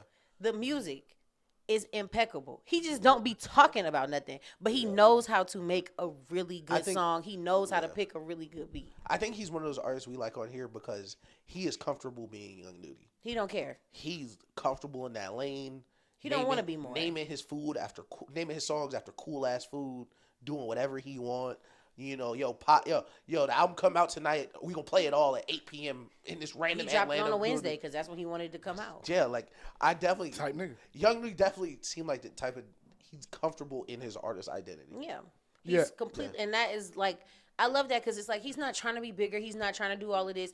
He literally is just like he is a Zone 6 nigga from Atlanta, and that's all he want to be. And I think that's real nice to see a person that could probably, if they wanted to, they obviously have the talent to take this somewhere else. And but they're so secure. They're so secure in who they are, and they made enough money. They cool. Yeah. They don't need to touch 50 million. They don't need to touch 100 million. Like I'm cool. I made the couple million I never thought I would make in the first place. My niggas taken care of. I do what I want to do on a day-to-day basis. I live in Atlanta. I love the city. I'm cool. Yeah. Like I think that's very commendable. And to your point about him not talking about nothing, that's needed in rap. Yeah. I hate when people be like, "Nigga, he don't got no albums talking about something." What was the message? Nigga, rap is supposed to be fun. Music is supposed to be fun. Right. Everybody is not Kendrick Lamar, J. Cole, and Andre 3000. My nigga. Some niggas just make rap music because it is fun and it sound cool. And when you put it on a car and hear yourself rapping and you can just nod your head, it's fun. Fam, some niggas need music to hoop to, bro. Some niggas need music to work out. You feel me? Like, fam, I ain't trying to, sometimes I ain't trying to hear that shit. Like, and his music is fun. Like that's why he is my favorite rapper. Like, and people, like I say, he's my favorite rapper, and people's like, oh, he don't. I don't care about what he is rapping about. He makes good music. He has great beat selections, and it's good. He know how to make a good song. Right. He know how to ride the beat. He switch up his cadence. He knows exactly what he's doing, and he's just authentic. Like he just chilling. Like he did his album release, and he's like, y'all pull up to the gas station. Yeah. Like pull up to the gas station in Gresham Road. We doing free car washes, and he outside walking up to the cars. Like, what's up, bro? Thank you for listening. Like I like when an artist is approachable. Like when you can still connect with them because he still does a lot of things to connect with the community. And like you said, he could take it. He got all of the niggas with him. He opened up even when he did the opening for what album is the that? Dreamville collab album. No, not even that. But yes, that. I'm thinking Drake in 21. Oh yeah, he did do that. I forgot he did that. He could do the things. Right. He don't want to. He don't want to do the things. He just want to be. He want to live where he live. He want to do what he do. Like you said, he got him and his niggas off the street. That's all he care about. That's all he care about. And that's very commendable. And I will say to the point about him being what was the word you used with his fans? Personable with his fans and making sure they see him. Tyler's doing that. Yeah. As Tyler can't do it to the level Nudie can because he's just a superstar. You got to be safe. You got to be smart with your life. But Tyler came to each city, did a $5 show for 30 minutes. He was delivering like he was shit to niggas. Delivering vinyls. He was renting out a restaurant, paid for all the food, free food, listen to my music, and just take pictures with this little green shit I got out here. Yeah. And then I'm gonna come out of nowhere and I'm gonna go to 4 cities, do $5 shows for 30 minutes, and just tell y'all I appreciate y'all. That goes a very long way. That Nudie car wash goes a very long way because a lot of people don't know, like we just said a couple minutes ago, exclusivity is everything. So some people just going to go for the look. Some people just going to go to say, I took a picture with Young Nudie at this car wash, and now I'm a Young Nudie fan because I just wanted to see him. So it's like, that shit goes a long way. Bro. He did a paint and sip for his album release at a restaurant. Like, he did a paint and sip. Just come out and eat, do hookah, whatever. Everything is free. Just come and paint and sip with me and play the album. Did a silent party. Genius. That's literally genius. All right. We need more silent parties in the hood. But like rap music, silent parties. Like ADM, cool. We need some like rap. Like, y'all listen to the album. Oh, punch a nigga in the face. Like some Waka Flocka come on in a silent party. Waka Flocka is crazy. Like niggas all got their heads, like that shit would go. Niggas will fight way too easily though. Man. All right. Anything else before me is do 10 minutes on football? Did you watch the Penguin? Oh, I thought y'all wasn't gonna do that. Did you watch the Penguin? No. I just gotta yell at Nick Wright real quick. Did you watch the Penguin? No. I'm starting to. What is the Penguin? I'm gonna look it up. So you said the girl from the Penguin. Yes. So I finished. I don't know. Did we talk since I finished the Penguin, or did I tell you I was finishing it? So I finished the Penguin. That might be one of the 5 best shows I've ever seen in my life. Wow. And that's from the last 4. Like we talked, and I was like, man, it's one of the best shows on TV. The last 4 episodes has put it right there. Like if there were more than one season, and there may be, it's up there. It's one of the greatest acting jobs I've ever seen in my life. I've heard that from multiple sources. That Colin Farrell put on a ridiculous performance. And that's the thing, like especially in like superheroes, like over and it's crazy. We kill DC a lot for it being like, you know, Joker. He's got to be over the top. The Penguin doesn't have to be over the top, so it's really like a really, really great acting performance. Wow. Like you cannot see him in there. Colin Farrell is nowhere in there. That's amazing. What girl from the Penguin are you talking about? Sophia Falcone. And it's one of the girls that's not way more attractive on TV than like is in person. Like those are my favorite women. Like the women that's like on TV, they the baddest person you ever seen. And you might go Google and be like, and she's just classic fine. She's just classic fine. Thick eyebrows. Yeah, on TV she go crazy. Classic on TV, fine. I can tell from that picture on TV she looks amazing. Let me see. It's been some women that I thought on TV was fine as hell. 1,000%. And I got off of TV and was like, oh, they not fine, but shit. But shit, on that TV show, that character, take him up through there. I'm glad you said that. Her character? That character? Well, I thought she was talking about her. Is that... I can't tell. Is that Zazie Beetz? That is Zazie. Oh, yeah, no, that's Zazie. That's not her. She's fine too. Yeah. Shout out to her. She be acting weird with her showers though. She not my yeah, she do. I can't she have be fucking white smelling niggas. bad. Yeah, she be fucking white niggas. But yeah, the Penguin is really that good. Like that's amazing. Yeah. So. All right. Oh, the Penguin is a character. I'm a Marvel person, so I won't be watching it. No, you should. He's Batman. You should watch him. Oh. Forgot. Yes, Marvel. Charlene, we wanted to talk about the Captain America, how crazy it looks. But I wanted to ask you, I've never gotten to talk to anybody that actually watched Marvel all the way through really late other than Alicia. Shout out to Alicia. We love you. How did you like it? Like, how did you enjoy? Did you get involved with the characters? Which ones did you gravitate towards? Just give you your whole I was here for this. I like this. So, just so everybody knows, I said I wanted to watch Marvel, and then Ishmael came over my house every day for like 3 weeks. Yeah. So we did this in real time. Like 3 weeks. I'm sorry, every single day. Yeah. For 3 weeks. And we're not watching one movie in a day. We're watching a few movies in a day. Yeah. So I want you to know I was very sleep deprived because some of those nights we aren't starting until like 9 o'clock. Yeah. We're watching 2 movies. We're going till 3 in the morning, sometimes 4 in the morning. Like one night my mom was like, y'all was still up watching movies at 6 o'clock. Yeah. And I'm going to work the next day. Type shit, yeah. So, yes, we were very locked in. I watched everything in real time. My biggest connection. Let's see. Who was my favorite? Hulk still. Yes. So the Hulk. I don't know why, but like I just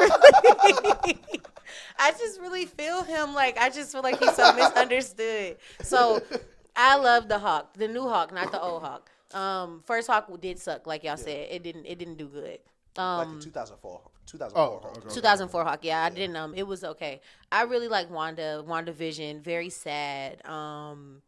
Black Panther. Seeing it all come together. I think it was like really, really emotional for me. Like, it was. I get it. Like I was watching it and I was like, man, I get it. Like I get it. That Chadwick chick still hit the ribs. Like, that shit. Like I saw that Denzel speech the other day and that like really hit. I was watching Civil War the other day. He came out and I said, rest in peace, bro. Like that shit legendary. That shit hurts. I had already seen Black Panther, so I already felt that way without it. I don't feel like I mean Black Panther fit into Marvel and I see how it did, but I don't feel like I needed to have seen the Marvel for the Black Panther to hit the way that it did. Right.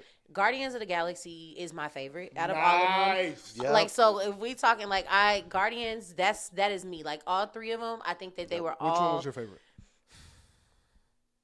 I don't know, because the second one was kind of sad with his dad. We just watched that the other day, actually. Really? Mm-hmm. Yeah. But the third one, man, when I was watching the third one, I was like, bro. That third one is ridiculous, bro. Listen, that third one's a classic. That third one is ridiculous. I watched that and I said, that's a top 7 Marvel movie. Yeah. That shit is crazy. Yeah. Man, I mean, everything that happened after, and I can't remember what it's called. What they call it, the Blitz? The Blip? the blip, everything that happens after the blip is just so sad to me because it's like it's two ways that it happens. So everything after the blip is kind of sad to me. I mean, Thanos.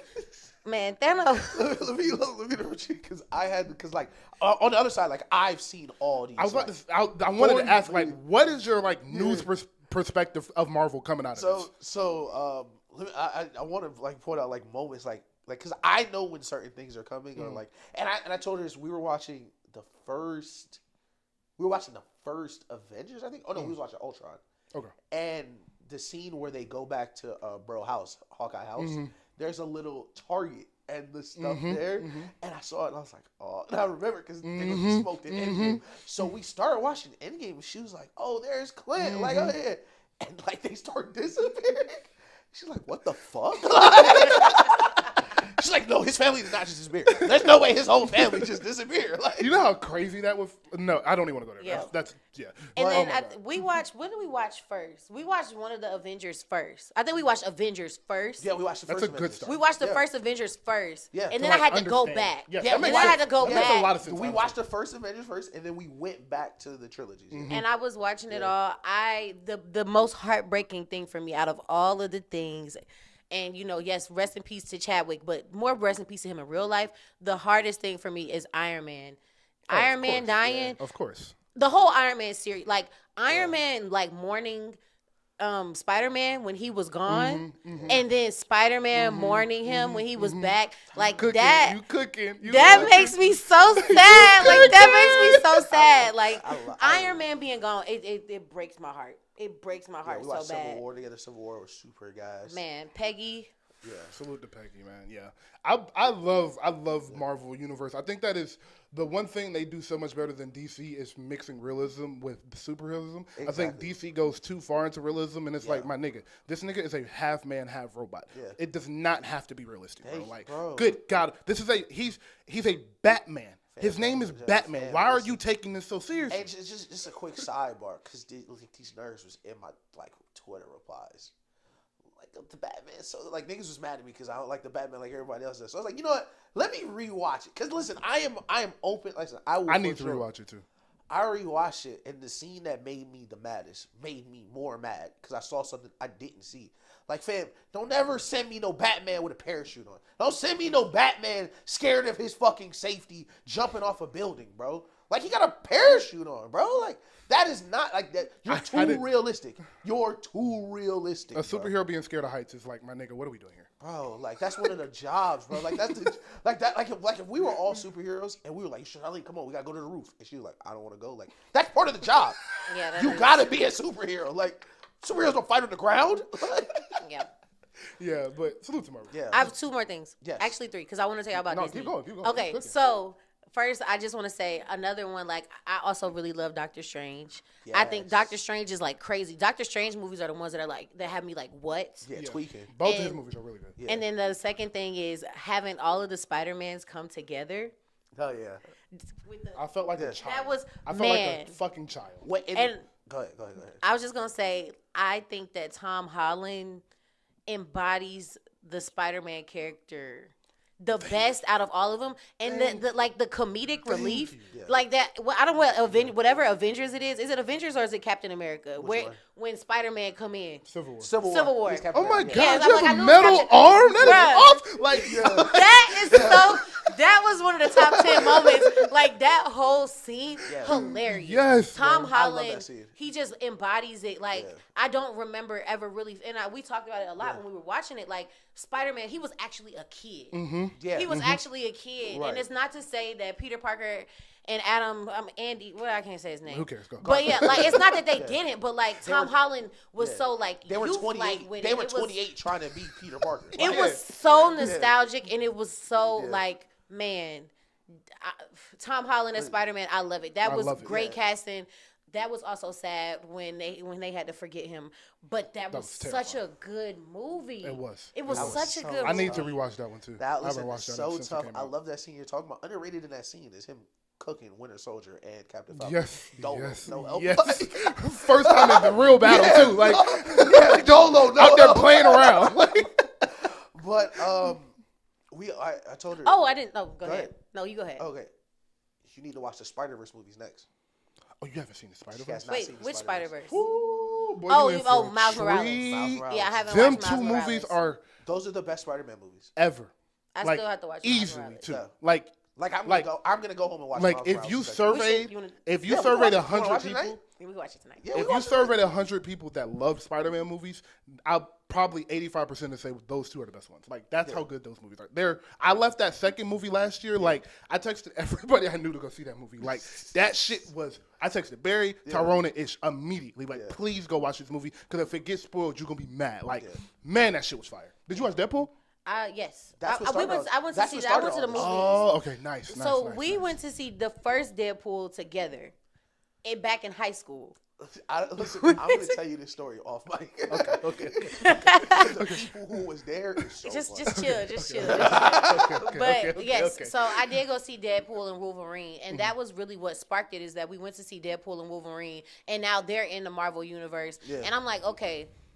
I don't even know what's going on because I knew Deadpool, but then like I've seen all of the X-Men's, so I've already seen all of the X-Men movies. Yeah, That's weird. I've never met nobody that hadn't seen no Marvel but all the X-Men. That's crazy. Well, I grew up watching X-Men. It wasn't they weren't related. Yeah, and I seen all of the Spider-Mans, but Spider-Man wasn't Marvel at that point yet either. He was what Sony. You were a Fox Marvel fan. That's crazy. That's interesting. I don't know. I don't know. That's hard.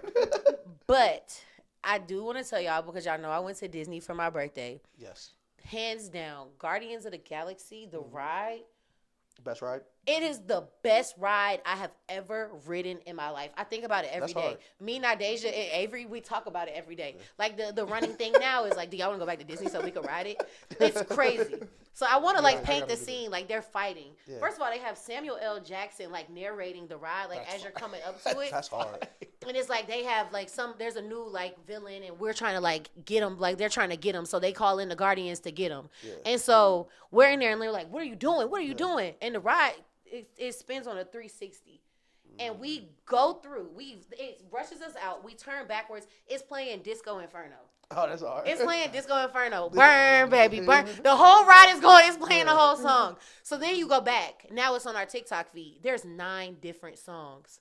One of them is September. It's 9 different songs from that time, songs from the movie. So every time you ride the ride, you're getting a different experience. Listen, Guardians soundtrack is crazy. It's crazy. All of and it's the best. I'm telling you, there's no drops. It's not Goliath. It's the 50 million mile drop. Yeah. It is straight thrills. You running around. There's this place where we going around the earth and it's like a hologram. You flipping, you're spinning.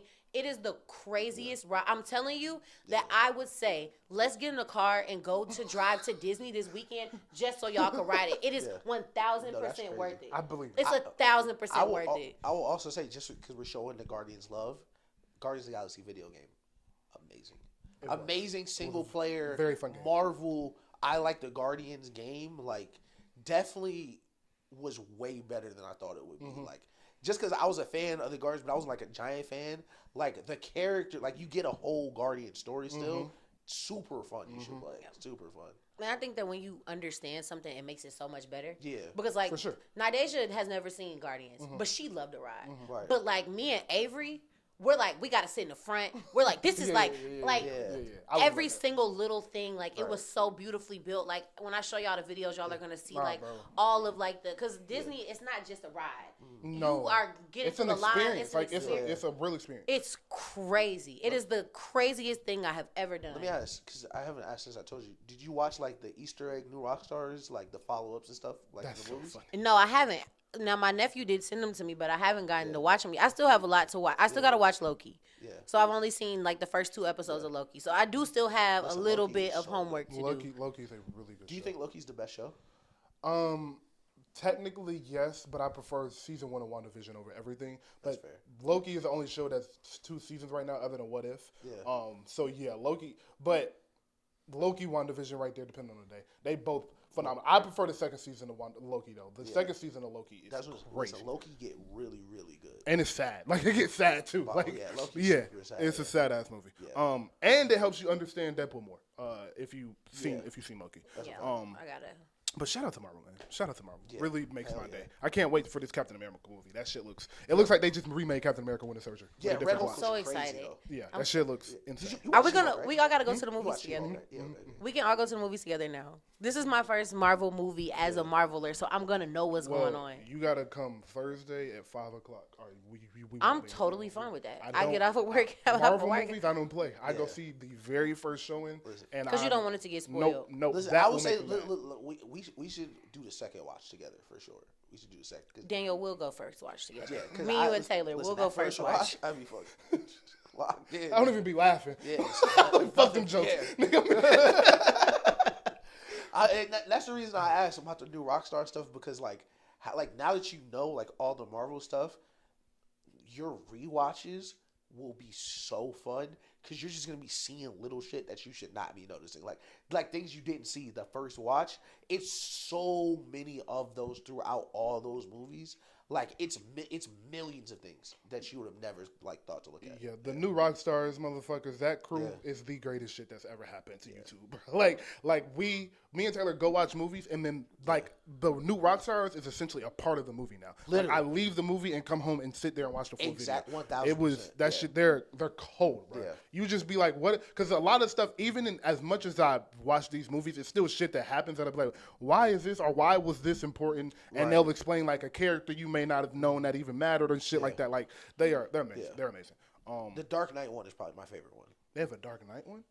Oh, I didn't know that. Okay. Listen, that Dark Knight new Rockstar. I have to go. I have to watch the Dark Knight. The Dark again. Knight is one of the best movies I've ever seen. I also have It's seen, one of the I've best seen, movies I've ever. seen that Yeah, too. it's definitely one of the best movies ever. Rises. Like, have you seen Rises? The one after that? You should watch that. Y'all should kind of watch that instead of Spider-Man. Yeah, we should watch that. That movie is crazy. Yeah, we should watch that. That movie is great. It depends on the mood you're in because they're two very different. Oh, that's crazy. It's because a dude from Bane is Venom. Mm-hmm. I heard Venom was crazy. I heard that Venom wasn't good. Oh, I saw Venom. I heard it was Oh good. shit, that's perfect. We didn't plan that. That was. If you like superhero movies, Venom was so much fun.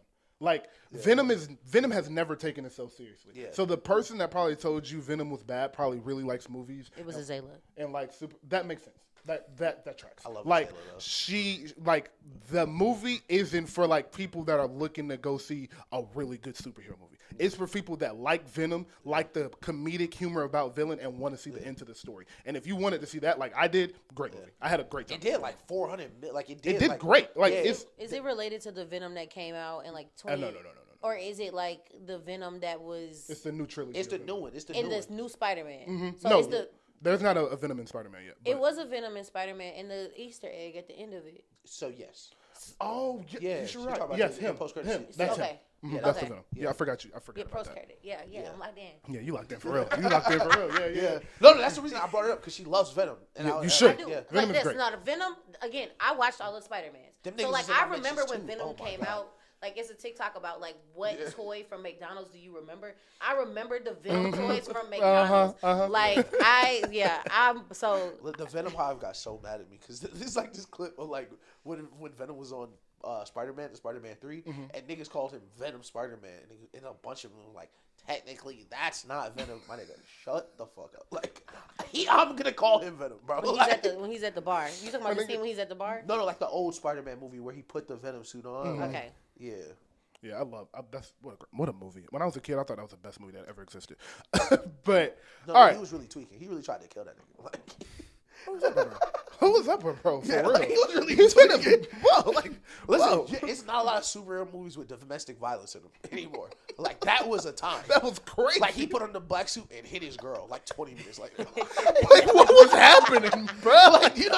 Like like he's for sure smacked Mary Jane. No reason. Bro, the girl in the apartment was like, "Hey, Petey," he was like, "Shut the fuck up." What's up with you, bro? Yo. Oh man, shout out to Venom. Shout out to all the Peter Parkers. This was great. I really enjoyed this. All right, football for 5 minutes. Do you have any teams you want to hit? Damn, nothing comes to mind right now. No. It's week 11. Yeah. Oh, the Chiefs lost. Any? Oh yeah, the Chiefs lost. Bills are crazy. I was wrong about that. Nothing. Not really. It like the game played out like like the Bills and Chiefs games usually do. Yeah, facts. Like, Josh Allen made a crazy play. He's going to win. They're going to call him the best player in the world for 2 weeks. Right. Lamar Jackson's going to do something amazing on Monday night. The Chiefs are going to win again, and we'll be back to the Lamar Jackson MVP. Sadly enough, this will be another notch on Mahomes' belt as he retains the 1 seed without losing another game this year. It's like, game of the year, Bills 1 seed, but the Chiefs got to lose again. The Chiefs got to lose again, and you can't lose again. Yeah. And you play San Francisco, a desperate San Francisco, a desperate Ram team, and then the Lions who are hot. So the Josh Allen MVP talk is cool. It happens every year, but they're going to fall off. Like, it's going to fall off only because of their schedule. They have a very tough schedule close out the year. The Lions look like the best team ever. Yo. Ever. Like, Jameer listen, I do want to that's what I wanted to do. I remember. Fantasy football update. Chris, I have started writing your script a little, bro. Don't worry. I have begun writing the script. I got little frames for you, step by step. It's going to be a funny TikTok. Fantasy football, for the people that don't know, so the loser of our fantasy football league needs to make a Drew Wall style TikTok. Right now, Chris is in last place. I think he's 2-7. Mm-hmm. Listen, we were right there. I got to win. He got a loss. You know? Woo! Because I'm writing this script. This script crazy. I'm not going to want to act this out. But that's where we are. Fantasy-wise, just an update on your team. My team went to shit-ish. Yeah. I ever see so. Ish. Damn. Ash took Brock Bowers from me when I put him on the block because he had a bye. Yeah. I was trying to just take him for a week, went back to go get him. Ash had him. Like, whatever. So I took Terry McLaurin from Roby. Yep. So my whole team went to shit. Marvin Harrison Jr. did nothing I thought he would do this year. CeeDee Lamb don't wear a fucking visor. Let's look at the Cowboys real quick. I am so tired of the Cowboys. I'm tired of y'all niggas stealing our takes. Because we definitely said, Daniel definitely said, let me give you that moment. 3-4 months ago, Daniel said, fam, tear it down, hire Deion Sanders, and let him draft his son. I said that in June, bro. Said that in June. This shit has been going over the sports world for 2 weeks now. I said this shit in June. This was the right. I don't understand why Jerry signed that, bro. I never understood that move. I was like, bro, the plan is right in front of you. Yep. And I kept saying, I don't think Prime is going to leave college. I was like, I don't think Prime is going to leave college. But you said it first, and then I was like, he will leave college to coach his son on the Cowboys. That's the only thing he'll do. Facts. He won't leave college to go coach the Redskins. Oh, sorry. He won't to go coach the Commanders for no reason. He's going to leave to coach his son in the Cowboys. Yeah. He would do that. And Michael Irvin just came out and pretty much said, Deion said he'll do that. Yeah. And from now on, I don't think the Cowboys are going to take that $109 million cap hit, and it will take the trade that. Yeah. But I do think they're going to monitor Shedeur. Jerry going to be in talk with him. Yeah. They're going to be in talk with Prime. Prime going to do what he's doing in Colorado, try to get him a national championship, build a real powerhouse. And when his rookie year is up in 4 years, don't re-sign, head to Dallas, Deion too. The thing is, you could pick up the phone and say, what is the team? Who are the worst teams right now who are rebuilding? Patriots, Raiders, Jets. Jets. Jets. Yeah. No. Listen, you could pick up the phone and say, hey, Rodgers is retired. We'll trade you Dak. You eat the cap hit. Give us the pick. Or eat half of it. Yeah. I'll take 50. You take 50. Literally. And I'll throw in Trayvon Diggs. Right. I'll throw in Michael Parsons. Right. So I can get some people off my books. Yeah, get a third or something. But you can basically say, hey, you'll eat the cap hit. We'll take the pick. We could do it that way. I wouldn't be surprised if they called a team that doesn't need a quarterback. That does need a quarterback is like, or a team that's a quarterback away. Mm-hmm. I could see that where they're like, all right, we'll eat the contract. But, exactly. I completely agree. But the Cowboys are a laughingstock. Yeah. I don't really care too much. You lost your quarterback. You were never a good team. You got worse in the team that wasn't that great anyway, so who cares? The last thing I got to say is Lamar Jackson. Put a fucking visor on. Lamar Jackson, I don't know what Nick Wright's problem is with Lamar Jackson. Actually, I do. He posted that picture of the monkey with the big nose, and that's why he don't like Lamar Jackson. And Tyreek brought up a good point. I think he knows that that's the only person that can really threaten Mahomes. He was like, Josh Allen ain't good enough. Joe Burrow ain't going to win enough, and Cincinnati's a bad franchise. He's the only person. He's going to have the MVPs. He's going to have the numbers. He's going to have the win percentage. The only thing he needs is 2 Super Bowls, and it'll be a real conversation. So I think that is why Nick takes the angle that he does. But the narrative that Lamar just can't win big games when he has an 82% win percentage as a quarterback, so you mean to tell me all 19 of his losses were big games? No, that's what be killing me is like it's only a big game when I lose. Like niggas be like, yo, he don't win the big game. It's November 4th. It's the middle, like it's week 9. Like, why is this a big game? Oh, because I said it was a big game for you. Like, what do you think? Like, it's a big game for y'all. Like, this is not every Lamar loss is not a big game. They just mathematically, there's too many of them. Like, it's a terrible take, and I don't even got nothing. I've been going in on Lamar all week. Last thing before we go. Whoa, that's crazy. Last one before we go. Warriors 1 seed in the West. Is it real? If DeAnthony Melton is healthy. Okay. That is I know that name is like, what the fuck is he talking about? But if you watch them play, their lineup, their best starting 5 and what got them out to this hot start was Steph, DeAnthony, Wiggins, Dre, and Tracy. He's crazy on defense. Yes. Yeah. He plays defense. He can shoot the 3 ball. Yeah. He is essentially, him and Buddy Hield are replacing both Klay Thompson together with the defense and the shooting. Klay was 1 for 11 the other day. Hello. But let Roby know. I remembered our bet. Let Roby know. I ain't forget. And listen, Charlene, I ain't forget. I'll let him know tonight, actually. I will, and they need to trade Pods and Kuminga. It's not it. They're not it. Yeah, it's too many of them. Kuminga needs to get somewhere where he can be a kid. And he can just do all of the stupid shit and realize what's going to work and what not work, because I still think the talent is there for him. Pods, like I said last year from day one, a slow, white point guard that can barely shoot is not going to be a sustainable NBA player. Because he takes charges, he's okay on defense, and he has intangibles, that's not something you're going to win with. He's not going to be a key piece. Not trading him for the 7-foot stretch 5 was very, very stupid, Golden State. And Draymond Green, I told him not to make the trade because it's more important for the future. And I love the Warriors. Mr. Crazy. Dumb fuck. Yeah, I ain't gonna like, what the hell? Sorry, all Draymond, the that was niggas, crazy.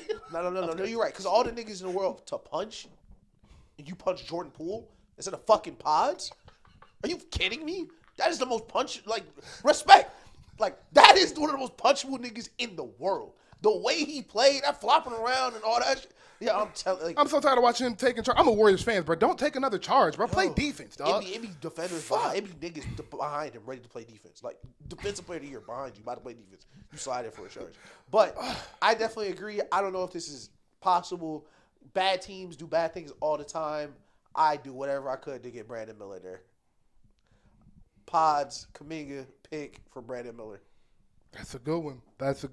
I think somebody that they might be able to afford is Zach LaVine. I think Zach LaVine, Pods, Kuminga, 2 picks, and Zach LaVine I think can really work because they've been shopping Zach LaVine since 2007. Yeah, he's been on the trade block since he was in high school. Zach LaVine so long they said don't nobody even want him. There's no market at all. Like damn, I thought that nigga was pretty nice. Yeah. That dunk contest moved me. Yeah, but legend. But that's enough. I'll focus on Lamar Jackson next week when we got Nelson or Chris here. But he gonna win on Monday night and nothing's gonna matter. So who cares? But thank you to Charlene, obviously. Thank you to Ish. Thank you to you. Thank you to me. Thanks, Nelson. Just thanks to Nelson. Yeah, thank you, Nelson. Thank you, Nelson. But shout out. I'm gonna start rating our guest performances every show. I'm like Charlene was on this show, 8.5. But thank y'all. Listen, I'm gonna start doing this shit where whoever our new guest is, I'm gonna talk about the old guest. Ooh, Charlene wouldn't have said that. Yeah. So. But thank y'all for joining. Please like, subscribe, and comment. Thank you to Charlene. Please go to the bio beneath you. Just click more and go find the spot. Please go follow them on all their socials. They're doing great work for the community, and they have lots of events coming up. As she said, her calendar is up if you go to the Instagram. So please, seriously, go donate. Go take them and do anything you can to help them because they need it and they deserve it. For us, just subscribe to us. That's all you got to do. Just click the button. This ain't that much. And comment and tell us what you liked about the show today. We love you. This is episode 96. You can love us. You can hate us. I just hope you pay us. Post for the thumbnail. Salute.